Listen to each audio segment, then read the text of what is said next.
aquele salvar, né? Porque eu já falei pro pessoal que das outras eu tive umas interrupções aí por causa da minha internet. Eu não sei o que está acontecendo. Na verdade, é uma internet de cabo, tudo certinho aqui, né? Feita para não cair, né? Mas, enfim. Se não der, se não conseguir gravar, daí eu faço uma gravação dessa do YouTube aí, tá? Deixo para vocês depois, não se preocupe com isso. Estão vendo aqui já? Sim. Então, beleza. Então, vocês estão vendo ali, né? A pessoa fica no vaso, sentado, cada vez mais, aquele pressão ali nas hemorroidas vai aumentando, elas vão prolapsando, sangrando, prolapsando, sangrando, prolapsando, sangrando.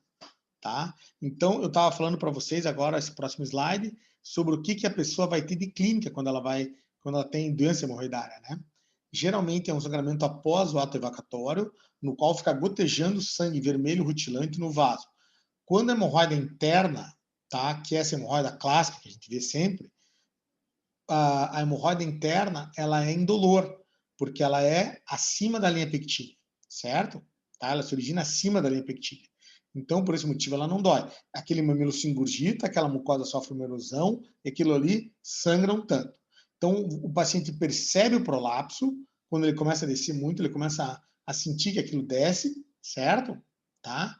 E sentir aquele sangramento que pinga no vaso, fica pingando no vaso sanitário, e o paciente limpa, passa o papel higiênico, está um vermelho rutilante ali no papel, certo? Geralmente esse é o sintoma básico da hemorroida, o prolapso e o sangramento, tá? Então, eu acho que eu quero, mais uma vez, salientar para vocês que tem essa entidade clínica separada, que é o hematoma perineal. O hematoma perineal é um esforço evacuatório grande, um rompimento de uma vênula, um hematoma que se forma na portinha do ânus, na margem anal, que é extremamente doloroso. Então, isso é uma doença até um pouquinho diferente da hemorroida interna clássica que a gente está discutindo agora no momento. Tá? Oi. Mas tanto na interna quanto na externa, o sangue é vivo? Ou eu posso... Isso, na externa, quando você tem essa trombose do mamilo hemorroidário, você não tem sangramento, tá? A clínica é totalmente diferente, certo? Você tem dor perianal, dor e você palpa aquela bolinha, entende? Entendi. Tá? Entendi. Então são duas doenças distintas. É isso até que eu estou querendo deixar isso mais ou menos claro. É que quando as hemorroidas vão se prolapsando mais, tá? E vão aumentando de volume, elas sempre vão tendo, quase sempre vão tendo um componente externo também. Tá? Então, eu vou mostrar para vocês isso mais para frente. Então, isso é o que confunde um pouco. Tá? Então, vocês têm que entender que as hemorroidas, basicamente clássicas, elas são essas hemorroidas internas que se prolapsam e que sangram. Alguns pacientes têm uma apresentação clínica de um hematoma perineal que não tem nada a ver com a hemorroida interna. É uma condição aguda que ocorre de uma hora para outra. Um vasinho que rompe, aquilo incha debaixo da pele e causa uma dor anal importante. Tá? Certo? Então, isso é um hematoma perineal. Tá bom? Então, muito bem. Então, também tem uma outra coisa que o pessoal fala bastante, que é sobre a questão da anemia nos pacientes que têm hemorroida. Né? Então, a hemorroida dificilmente vai ser uma causa de anemia. Então, você vê um paciente, às vezes, no posto de saúde, ou no serviço de emergência, no teu consultório, etc. e tal, o paciente, você examina o paciente, o ânus do paciente, inspeciona lá, e aquele paciente tem uma hemorroida que se prolapsa, você vê, etc e tal, e ele tem um VG lá de 30, de 29 e tal, geralmente não atribuem anemia ao sangramento da hemorroida, tá? Isso pode acontecer, acontece em muitos pacientes, mas em muitos não é verdade. Então, o que acontece? Quando o paciente tem anemia, e mesmo com hemorroida ou não, tá? Você supõe que ele tem um sangramento digestivo oculto, etc e tal, você tem que investigar ele por meio de colonoscopia, endoscopia, depende da história clínica do paciente e tudo mais, tá? Então não aceitem uma hemorroida como causa de anemia dos pacientes, tá? Então, a gente estava conversando então sobre essa questão da hemorroida interna e externa, a gente já conversou bastante, né? Então, a hemorroida interna ela não tem nervação sensitiva e a hemorroida externa, que que é ali um vasinho, uma vênula que se rompe na enoderme, ali, ela é extremamente dolorosa, certo? Porém, como falei para vocês, e essa figura mostra muito bem, que é o que acontece na realidade ao longo do tempo, que as hemorroidas internas elas vão passando a ter também um componente externo, tá? Mas a hemorroida interna, a via de regra, não é dolorosa, não é isso que o paciente sente. Ele sente o incômodo, ele sente que isso aqui está aumentado de volume, e quando ele evacua e depois da evacuação, sente o sangramento. Tá? Então, essa é a clínica da hemorroida, basicamente.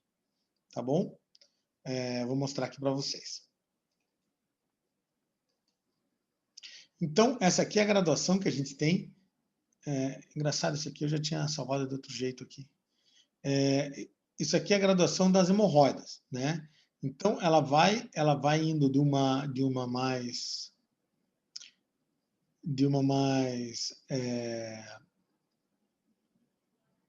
que é só prolapso aqui, né? Certo? E se reduz espontaneamente, né? No primeiro grau. No segundo grau, ela se prolapsa quando o paciente evacua, ele sente que ela sai para fora, mas ela volta sozinha. No terceiro grau, começa a mucosa do reto sair para fora. Vocês estão vendo essa parte aqui, já é mucosa do reto, tá? Aqui, ó, vocês estão vendo, ó, a junção do epitélio. Daqui para cá já é epitélio colunar, perdão, estratificado, daqui para cima colunar. Então sai mucosa retal mesmo junto, tá? Então isso é o prolapso hemorroidário. Essas hemorroidas grandes assim, elas vão tendo um componente externo também, que é essa pele aqui que começa a sobrar, certo? E o grau 4 são hemorroidas que não reduzem de jeito nenhum ou complicações da doença hemorroidária, como trombose, por exemplo, tá? Certo? Então essa aqui, ó, essa grau 3, ela sai para fora e o paciente mesmo acaba empurrando aquilo para dentro. Ao longo do tempo, a pessoa se habitua a fazer aquilo, por mais bizarro que possa parecer. Tá? Bom, nós estamos discutindo hemorroida, mas eu quero dar um parênteses aqui para vocês que existe também o prolapso do reto. Tá? Então, em alguns pacientes, o fundo de saco de Douglas vai ficando muito fundo, né? A musculatura do assoalho pélvico vai ficando muito fraca, principalmente em mulher que teve parto normal, tem homem que também pode ter isso, né? O fundo de saco longo, o mesorreto vai ficando alongado e, num esforço, o próprio reto inteiro, a parede do reto inteiro desce. Tá? Isso chama-se prolapso retal. Quando o prolapso retal é com fibra, com pregas concêntricas, como esse aqui, ele é chamado de prolapso retal total ou procidência do reto. Tá? Certo? Isso aqui também é um diagnóstico diferencial para hemorroida. Tá? Certo? Ó, então, você pode ter um prolapso que seja só mucoso do reto, ou um prolapso total ou procidência do reto, que é como a gente mostrou nesse slide anterior aqui, tá? Nesse aqui, ó. Então, pegas concêntricas, quer dizer que toda a parede do reto está descendo, tá? Isso aqui é uma situação muito mais grave, a gente não vai discutir muito o tratamento, mas tem que fazer ressecções desse reto, etc e tal, para você poder resolver isso. Inclusive, ressecções você consegue fazer do reto, depende do grau de prolapso, até pelo ânus aqui, por baixo aqui, tá? Que eu não vou entrar muito no mérito. Então, só para vocês saberem que tem o diagnóstico diferencial também do prolapso hemorroidário com o prolapso mucoso do reto total ou só mucoso, tá bom? Tá? Então, um pequeno slide sobre hemorroidas externas, né, dedicado à hemorroida externa. Então, quando você examina o paciente, você vê isso aqui. Você vê esse hematoma roxo aqui, esse roxinho aqui, aqui na pele do perineal, né, na enoderme ou até um pouquinho mais para baixo. Ele é extremamente doloroso e ele tem uma história natural típica. Quando o paciente tem a ruptura da vênula, ela vai se engurgitando, tá? E ela gera uma dor importante, tá? Então esse paciente se desespera porque a dor é constante, etc e tal. Ele vai ao médico, né? E a gente examina esse paciente, ele tem essa hematomia. No tempo antigo, o pessoal fazia bastante essa trombectomia, que é fazer uma simples excisão desse trombo. Fazer uma simples excisão desse trombo. Mas isso o pessoal tem feito menos agora, exatamente porque esse trombo pode romper ou depois de 48 ou 72 horas, ele começa a reabsorver sozinho. E o que fica da sequela de uma trombose hemorroidária são esses plicomas anais aqui. São umas peles que às vezes ficam sobrando no ânus. Isso aqui não causa sangramento, isso aqui não dói, mas isso aqui incomoda muitos pacientes por causa da questão da higiene. Fica mais difícil de limpar, fazer a higiene do ânus se o paciente tem plicoma, e tem gente que se incomoda com esse aspecto estético, pode incomodar alguns pacientes, né? Então, às vezes a gente faz uma excisão cirúrgica desses plicomas aqui. Então, eles são sequelas dessas hemorroidas aqui. Tá? Então, o hematoma perineal ele se forma, ele causa uma dor importante, mas ao longo de 48, 72 horas ele começa a reabsorver sozinho. O que você faz com o paciente que está na tua frente, você olha o ânus dele, você identifica uma trombose hemorroidária externa. Você dá anti-inflamatório do horário para ele, como o ibuprofeno, ou outros assim, né? Inflamatório mais até potente. Você dá um suplemento de fibras para esse paciente, para ele ficar com as fezes suaves, facilitar a passagem, banhos de indecento na água morna, né? Certo? E você explica para o paciente que essa dor vai passar e vai melhorar sozinho. Então, a maior parte dos pacientes, a gente tem evitado a trombectomia, porque a trombectomia gera uma ferida cirúrgica, certo? E essa ferida cirúrgica aqui no ânus, às vezes, demora um pouco para cicatrizar, e aquilo ali pode causar mais morbidade para o paciente que a própria hematoma perineal. Tá certo? Muito bem. Então, em geral, as hemorroidas internas, tá? O tratamento é o seguinte: lembre-se que o sintoma da hemorroida é o prolapso e o sangramento. A hemorroida de primeiro grau, ela vai sangrar, mas não vai prolapsar. Esses pacientes que têm um sangramento anal, que você excluiu outras causas e viu que é hemorroida mesmo, inicialmente você vai tratar com medidas higienodietéticas, como você tem que controlar o peso, você tem que fazer refeições leves, você tem que evitar o esforço evacuatório, você tem que fazer um suplemento de fibras para as fezes ficarem mais suaves, certo? E evitar ficar lendo no banheiro, olhando redes sociais no banheiro, né? Então, com essas medidas, muitos pacientes vão contemporizar aquela hemorroida, etc., aquilo vai parar de sangrar. Para hemorroidas que são maiores, certo? Você vai fazendo também um tratamento maior, né? Que são, no caso de ligadura elástica. Deixa eu voltar um pouquinho para esse primeiro, né? Que você tem essas famosas pomadas para hemorroida. Essas pomadinhas para hemorroida, elas dão uma ajudinha ali, ajudam um pouquinho a cicatrizar a hemorroida, ajudam um pouquinho a desfazer um pouquinho de trombo que tem ali dentro, assim por diante. Elas têm sim a sua eficácia, são sempre recomendadas, a gente vai ali e usa, mas sem as medidas de higiene dietética, só a pomada isolada ela não funciona, tá? Certo? Então aí você passa para uma hemorroida de segundo grau ou uma hemorroida de terceiro grau menor, interna, tá? Essas hemorroidas, nesses casos, você vai se valer de um procedimento que é o campeão mundial desses casos, né? Que é a ligadura elástica. A ligadura elástica, o que é? É você usar teu reto no consultório, certo? Inclusive sem anestesia, é um procedimento tranquilo, facilmente tolerável, etc e tal, no qual você coloca o teu reto ali, você faz uma aspiração do reto, você aspira o mamilo hemorroidário para dentro do teu reto e dispara uma banda elástica que vai ligar a base do teu mamilo. Por que você pode fazer isso? Porque a base do mamilo hemorroidário interno está acima da linha pectínea, de tal sorte que ele não tem inervação sensitiva para dor. Tá? Então, ele é um procedimento indolor. Em 7 dias, aquela mamilinha que sofreu uma isquemia, ele cai e você tratou a hemorroida daquele paciente. Então, em cada sessão de ligadura elástica, geralmente faz 1 ou 2 ligaduras, certo? E você pode repetir mais 1 ou 2 vezes até que você tenha um resultado satisfatório das suas hemorroidas, tá? E nisso você consegue tratar a maioria dos pacientes. Junto com a ligadura elástica, obviamente, você pode passar também aquelas medidas anteriores, né, de cuidado com a dieta, suplemento de fibras, evitar ficar sentado no vaso por muito tempo, e assim por diante. Evitar o uso do papel higiênico, que é muito abrasivo, e assim por diante. Certo? Então, daí você já passou por um segundo estágio de tratamento.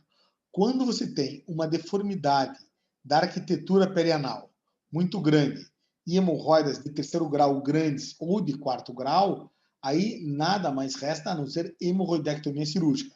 Se você imaginar uma hemorroida dessa aqui, que é uma hemorroida de quarto grau, a qualidade de vida desse paciente é péssima, porque ele tem um ânus úmido, certo? O tempo inteiro aquilo ali fica soltando muco, você vê que tem mucosa retal aqui quase que saindo para fora, certo? Isso aqui sangra o tempo inteiro, tá? Geralmente não dói, mas o incômodo que o paciente tem é muito grande.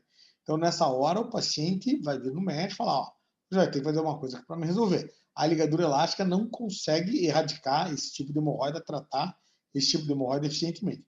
Aí a gente vai fazer a hemorroidectomia cirúrgica, que é de 2 formas, né? Forma aberta ou forma fechada. Na verdade, são 2 técnicas extremamente similares, eu vou explicar para vocês. Então, o primeiro passo na hemorroida é você separar os 3 mamilos principais. Como ele fez aqui, você faz uma apreensão desses mamilos, certo? E daí você faz a excisão deles e ligadura da base 1 a 2 centímetros acima da linha pectínea, certo? Daí você retira o mamilo, tá? Embaixo só ficam os esfíncteres. Eu vou mostrar para vocês aqui no próximo slide. E daí a diferença entre a técnica de Milligan-Morgan e a técnica de Parkes é que na técnica de Milligan-Morgan, depois você vai fechar aquela ferida que você abriu. E na técnica de Parkes, perdão, no Milligan-Morgan você vai deixar aberto, né? É isso que eu falei. E na técnica de Parkes ou Ferguson você vai fechar dali essa tua linha de decisão aqui que você fez. Tá? Então eu vou mostrar aqui para vocês nesse outro. Então, das duas é feita a mesma coisa. Você feita a apreensão do mamilo hemorroidário, você faz essa retirada com bisturi, tá? Certo? Você liga a base do mamilo hemorroidário e na técnica de Ferguson, fechada, quer dizer, é um processo mnemônico muito fácil. Ferguson, fechada, não tem segredo, né? Você vai fechar esta ferida cirúrgica aqui, né? E na técnica de Milligan-Morgan, você vai deixar esta ferida aberta. Qual a diferença? Quando você faz a técnica fechada, como essa figura que eu mostrei aqui no final, do Ferguson, ela tem um tempo menor de cicatrização para o paciente, porém, como vocês estão vendo aqui, o ânus fica um pouquinho mais estenosado. Então, você aumenta a tua chance de estenosar um pouquinho o ânus. Enquanto que na Milligan-Morgan, como você deixa essa técnica, essa ferida aberta, a cicatrização vai ocorrendo por segunda intenção, você tem menos estenose do ânus. Tá? Então, essa é a diferença entre as duas técnicas. Certo? Isso aí vai dar preferência do cirurgião. No final das contas, o resultado das duas técnicas é extremamente similar. Eu, por uma preferência pessoal, eu prefiro fechar aqui, tá? E qual é o cuidado técnico que o médico tem que fazer quando faz uma hemorroidectomia? Vocês estão vendo principalmente nessa figura aqui que eu mostro para vocês, quase que não ficou nenhuma ponte cutâneo-mucosa entre os mamilos. Então, você faz uma excisão muito radical dos 3 mamilos, o que acontece? Se você não tem pele cutâneo-mucosa entre os mamilos, você acaba tendo uma área muito grande de cicatrização por segunda intenção, fibrose importante, e no